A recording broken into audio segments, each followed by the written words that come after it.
भगवा उड़े कई लोग ढोंगी और भिखारी निकले, कई लोग तो उनमें से गांजा भी पीते थे। मुझे उन सब लोगों का पता है, ऐसा प्रभुपाद जी अपने मित्र से कह रहे थे। प्रभुपाद जी के मित्र नरेंद्र नाथ मालिक उनसे लगातार आग्रह कर रहे थे कि वह उनके साथ एक साधु से मिलने चले, जिनसे वह उल्टाडांगा में स्थित उनके आश्रम में उन साधु से मिल चुके थे।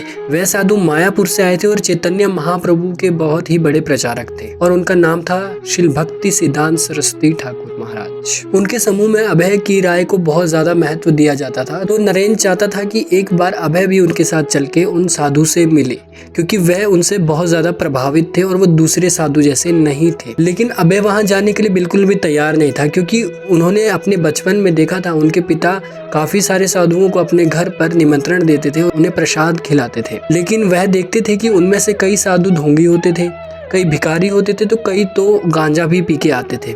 लेकिन उनके पिता बहुत दयावान थे, वह हर किसी भगवा वस्त्र पहने व्यक्ति को अपने घर में बुलाकर उसकी सेवा करते थे। अभय ने अपने इलाके में कुछ ऐसे लोगों को भी देखा था जिनके बहुत अच्छे घर थे और सुबह वह जैसे लोग नॉर्मली काम पर जाते हैं वैसे वह भगवा वस्त्र पहन के सड़क पर भीख मांगने जाते थे।